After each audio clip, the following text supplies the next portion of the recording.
Saviez-vous que cet art raffiné trouve ses racines au Xe siècle?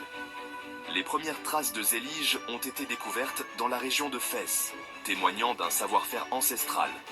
À l'origine, les carreaux de zélige étaient simples et monochromes, principalement de couleur blanche ou brune.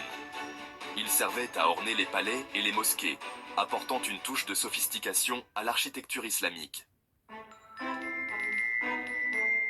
La fabrication du zélige est un processus long et minutieux, fruit d'un savoir-faire transmis de génération en génération.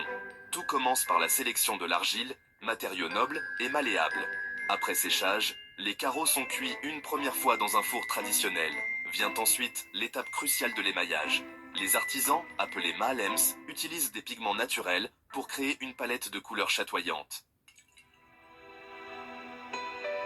Le zélige se distingue par ses motifs géométriques complexes, reflétant l'interdiction de la représentation humaine dans l'art islamique. Ces motifs, inspirés de la nature et des mathématiques, s'assemblent pour former des compositions harmonieuses et envoûtantes. Le bleu cobalt évoque le ciel et l'infini, le vert émeraude symbolise le paradis, tandis que le jaune safran rappelle la chaleur du désert. Chaque couleur a une signification, chaque motif raconte une histoire.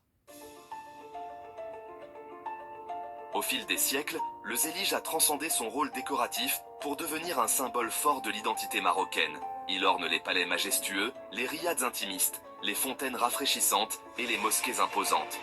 Plus qu'un simple revêtement mural, le zélige est une expression artistique qui témoigne de la richesse culturelle du Maroc.